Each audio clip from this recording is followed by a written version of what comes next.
Halo Music Lover, apa kabar? Ketemu lagi sama gua, Glenn dari Sinfonia Musik, dan ini adalah Edifier WH500, headphone wireless terbaru dari Edifier.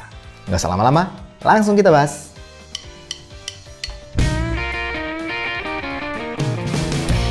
Beberapa waktu yang lalu, Music Lover, kita sempat nge-review produk Edifier, yaitu Stax S3, yang merupakan top of the line dari Edifier. Nah, kali ini mereka ngeluarin yang paling baru, yang harganya sekitar 600 ribuan. Jadi ini yang lebih affordable. Fitur dan spek lengkapnya seperti ini nih. Yang pertama tentu saja harganya. Harganya itu di 600 ribu rupiah. Nah, kemudian bentuknya on-ear, bisa di swivel dan bisa di folding. Ukuran drivernya 30 mm, ada environmental noise cancellation di mic-nya, ada gaming mode, kemudian ada save volume under 85 dB, jadi ada kayak mungkin limiter ya, supaya suaranya nggak akan lebih dari 85 dB. Support voice assistant, kemudian sudah support app-nya Edifier, Edifier Connect, dan yang menarik, baterainya bisa tahan sampai 40 jam Music Lover. Plus, ada fast charging-nya. Jadi, 10 menit kita ngecas, bisa kita pakai sampai 6 jam. Ini luar biasa banget. Kemudian, spesifikasi lengkapnya seperti ini. Paket penjualannya. Kita masuk ke desain dan build quality-nya Music Lover. Nah, headphone ini tipikal headphone yang agak apa ya, menurut gua compact. Jadi nggak terlalu gede, bukan full size headphone. Ya, bisanya ini yang on ear, jadi bukan over ear. Kalau over ear kan nutupin semua kuping kita. Kalau on ear itu cuma nempel ke kuping kita. Jadi relatif biasanya drivernya lebih kecil. Bisa di swivel 90 derajat seperti ini. Kemudian bisa di folding, jadi bisa lebih compact lagi seperti ini. Bahannya dari plastik, cukup ringan.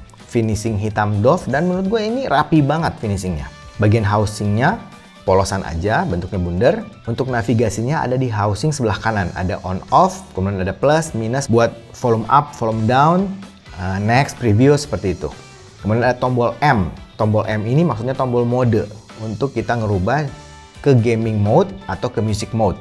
Kemudian ada colokan charging USB-C dan indikator lampu. Untuk pads-nya ini bahannya leather, kemudian bolong-bolong. Di bagian dalamnya ada kayak fabric atau kain warna hijau. Nah, menurut gue ini mungkin yang bikin jadinya di kuping kita nyaman banget. Dan isolasinya bagus. Sedangkan untuk bagian headbandnya, marking L dan R ada di sebelah dalam dari headband, dekat persendian housingnya. Bagian busa headbandnya itu cukup empuk dan nyaman di kepala. Sedangkan logo Edifier warna hijau ada di bagian luar dari headband. Headband ini juga mudah banget untuk adjustmentnya dan cukup longcer lah, atau apa ya, lancar gitu. Overall Music Lover, gue cukup suka dengan desain dan build-nya. Gue akan kasih poin 7 untuk desain dan build dari Edifier WH500 ini. Kita masuk ke koneksi dan latensinya. Untuk koneksinya termasuk cukup cepat. Ngomong-ngomong, ini kan Bluetooth 5.2, jadi gampang banget untuk koneksi. Untuk pairing mode-nya itu sangat mudah. Kita tinggal pencet tombol on-off-nya agak sedikit lama, mungkin 6 detik, kemudian akan kedeteksi di handphone kita. Begitu kita sudah save, itu sangat mudah, langsung begitu kita nyalain bisa kebaca. Untuk ganti-ganti device juga gampang sekali dan cepat. Sedangkan untuk latensinya aman banget Music Lover. Untuk normal mode itu termasuk cepat, dan untuk gaming mode benar-benar aman sekali. Ya, sinkron banget antara audionya dan gambarnya. Sekarang kita masuk ke fittingnya. Nah, bagian ini yang menurut gua keistimewaan dari headphone ini. Fittingnya itu di kuping nyaman banget ya karena on ear, tapi itu juga kayaknya ngefek dari busanya yang empuk banget dan nggak bikin kuping kita capek ya, dan clampingnya juga nyaman, nggak keras gitu. Dan uniknya, walaupun ini on ear, isolationnya itu dapat banget. Jadi suara-suara dari luar tuh nggak masuk. Jadi cukup kedap nih headphone. Nah, untuk mic-nya nih, Music Lover bisa dengerin sampelnya. Halo Music Lover, ini adalah rekaman mic dari headphone on ear wireless Edifier WH500. Rekaman mic dari headphone on-ear wireless Edifier WH500. Kerasa tebal, jernih, dan jelas untuk mic-nya. Kita masuk ke sound quality-nya Music Lover. Arah suaranya netral to warm. Untuk bass-nya ini cukup deep lah, ya, cukup deep, cukup tebal, cukup gede. Impact-nya juga bagus. cukup cepat. Ya memang nggak cepat banget sih, tapi oke lah. Menurut gue ini nggak bisa dibilang tipis bassnya, tapi juga nggak bisa dibilang bumi sih. Ya gue pikir anak-anak bass head mungkin masih masuk lah dengan bassnya. Sedangkan mid-nya ini menurut gue yang stand out. Mid-nya itu posisinya cukup di tengah, jadi efeknya bunyi vokal itu kedengaran jelas banget, jernih, kemudian tebel dan intimate.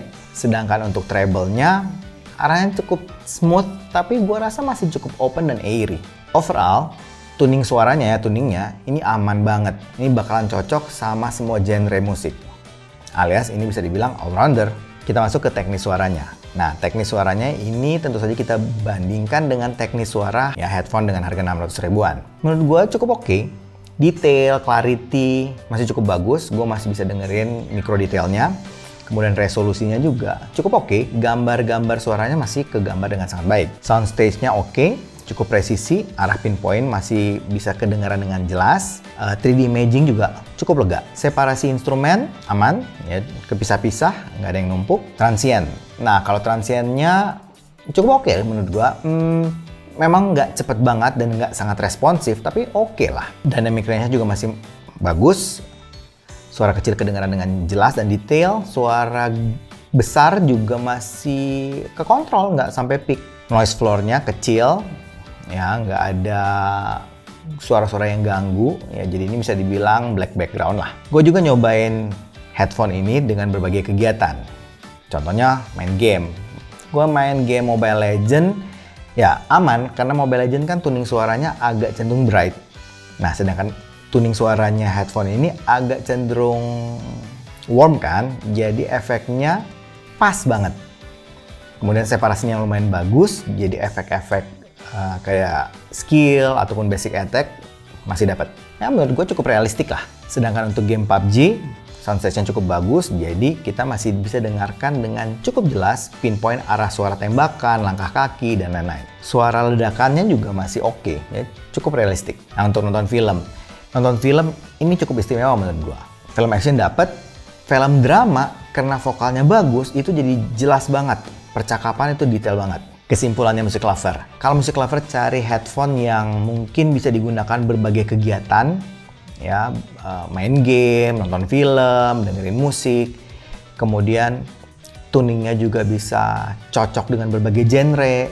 Ya pokoknya satu headphone untuk berbagai kegiatan dan harganya nggak terlalu mahal ya, 600 ribuan. Gue pikir WH500 ini bisa jadi pertimbangan deh. Ini akan cocok banget untuk daily activity Music Lover. Plus, compact banget kan, bisa di swivel, bisa di fold. Ya, tapi anyway itu semua pendapat gue sih. Bagusnya kalau ada kesempatan Music Lover mesti cobain sendiri, audisi sendiri, dan selalu percaya sama kuping sendiri. Oke? Kayaknya itu aja dari gue hari ini. Kalau suka dengan channel ini, like, comment, share, subscribe, dan ingat juga untuk nyalakan loncengnya. Oke, sampai ketemu lagi. Dadah!